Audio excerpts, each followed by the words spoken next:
Hello everyone. तो आज हम पढ़ने वाले हैं कोहलर की इनसाइट लर्निंग थ्योरी। इन्होंने एक थ्योरी दी थी जिसका नाम था इनसाइट्स लर्निंग, और उसका मतलब क्या होता है इस वीडियो में हम जानेंगे। तो चलो शुरू करते हैं।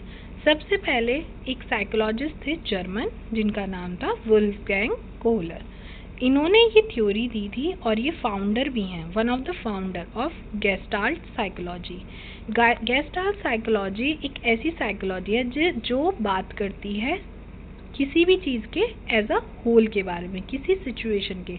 जैसे आपको किसी का चेहरा दिखाया जाए तो क्या आप अलग से उसकी दो आँखें हैं, एक नाक है, एक मुंह है, ऐसे देखते हैं, या पूरा चेहरा कंप्लीट देखते हैं?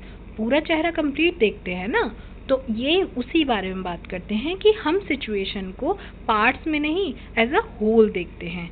इनमें 3 आपके साइकोलॉजिस्ट थे जिनका नाम है, एक ये खुद कोहलर, वर्दिमर एंड कोफका। इन तीनों का नाम आपको याद करना है जिन्होंने गेस्टाल्ट साइकोलॉजी का कॉन्सेप्ट दिया था। ठीक है, इसके बाद चलते हैं हम आपकी इनसाइड लर्निंग में, जिसके बारे में इन्होंने कहा है कि इनसाइड लर्निंग क्या है। इनसाइड लर्निंग है वो मूवमेंट जो हमें एकदम से याद आता है। जैसे हम किसी सिचुएशन में फंसे हों और हमें समझ नहीं आ रहा, हमने थोड़ा सा ट्राई किया बट हमें एकदम से उसका सल्यूशन समझ में आ गया कि ये कैसे सॉल्व होगा। कोई क्वेश्चन हम देख रहे हैं उसे पर हमें नहीं समझ आ रहा, बट कोई ऐसा मूवमेंट होगा कि जहाँ हमें पता चल जाएगा कि अच्छा ये इस फॉर्मूले से सॉल्व हो जाएगा। तो वो जो अहम मूवमेंट है, जो सडन मूवमेंट है, जो सडन लर्निंग आपको एकदम से याद आई, उसे ही कहते हैं इनसाइड लर्निंग। और इसके कुछ फीचर्स हैं जो याद कर लेंगे। सबसे पहले सडन लर्निंग, एकदम से उस प्रॉब्लम का सल्यूशन आना, उसे बोलते हैं सडन लर्निंग। उसके बाद आता है आ एक्सपीरियंस। इसके बाद जो सॉरी आज मेरा थोड़ा गला खराब है तो थोड़ा एडजस्ट कर लीजिएगा। इसके बाद आता है आह एक्सपीरियंस। आह एक्सपीरियंस होता है कि कोई भी मूवमेंट में वो आह मूवमेंट, कोई भी सिचुएशन में वो आह मूवमेंट कि हाँ हमें याद आ गया, या हाँ इसमें ये फॉर्मूला लगेगा कि हाँ इस सिचुएशन में इसे सॉल्व करने का ये फॉर्मूला है।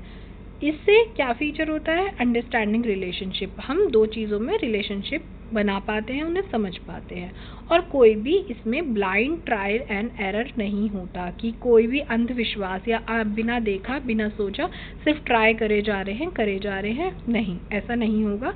हम पूरी सिचुएशन को थोड़ा सा स्टार्टिंग में सोच सकते हैं बट फिर हम एकदम से आइडिया लगा के उसे सॉल्व भी कर सकते हैं। तो ये लर्निंग दी थी आपके कोहलर ने।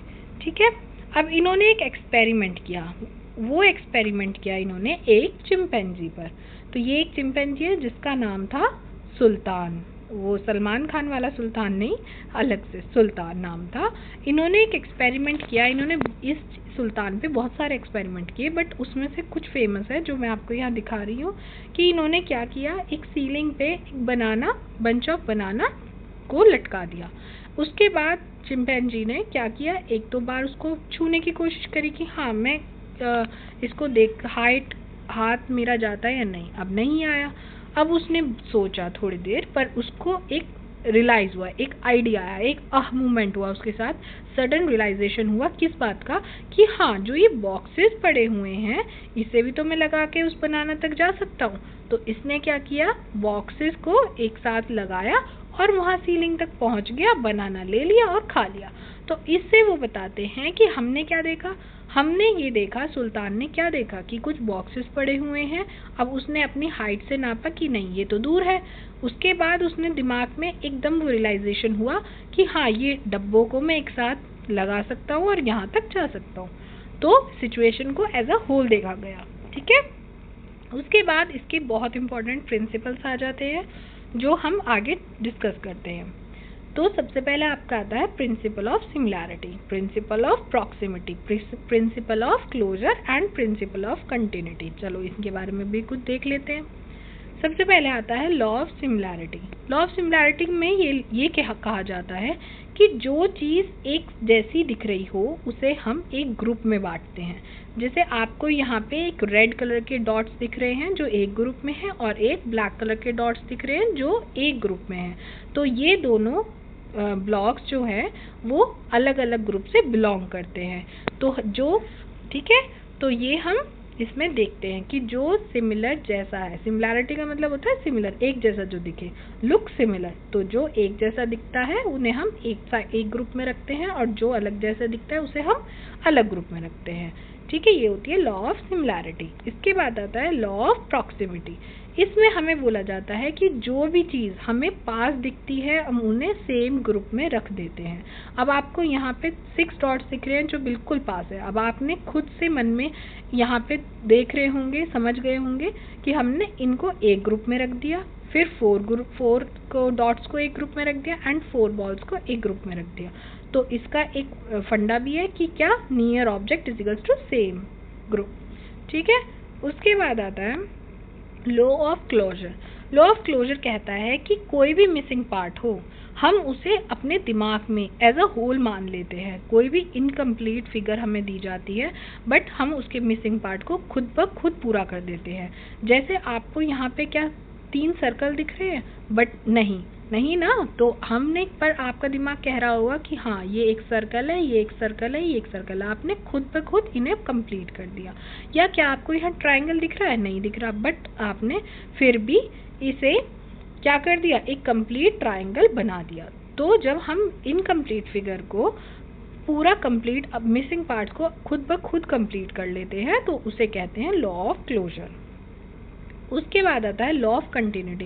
कंटिन्यूटी का मतलब ही है क्या, जो चलता रहे, जो स्मूथ कंटिन्यूस पाथ हो। ठीक है, अब आपको ये बताता है ये लॉ कि हमें कोई भी चीज़ डिस्कनेक्ट पार्ट्स में अच्छी नहीं लगती, हमें अलग अलग सेपरेट चीज अच्छी नहीं लगती। हम क्या प्रेफर करते हैं, एक स्मूथ पाथ। जैसे हम एक सड़क पे जा रहे हैं, वो बहुत सीधी है और लंबी है, तो हम एक स्मूथ पाथ को क्या करेंगे, हम उसको प्रेफर करेंगे, बजाय कि बीच में कहीं डिस्कनेक्ट होके कहीं और आपको सड़क दिखाई दे रही है तो हम उस पे नहीं जाना चाहेंगे, बट एक स्मूथ फ्लो में हम जाना चाहते हैं। इसे कहते हैं लॉ ऑफ कंटिन्यूटी।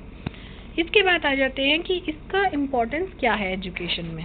तो इसका इम्पोर्टेंस है, सबसे पहले ये प्रॉब्लम सॉल्विंग को एनकरेज करती है कि आपके सामने कोई प्रॉब्लम है और एकदम आपको कोई चीज़ रियलाइज़ हो गई और आप सीख गए, समझ गए, तो आपको इसको एनकरेज होगा कि हाँ ये तो मैं और भी सीख सकता हूँ, और भी ऐसा मूवमेंट, और भी ऐसी पहेलियाँ आ सकती हैं कि मैं उसको एकदम से याद आ जाए, अच्छा इसका जवाब ये है।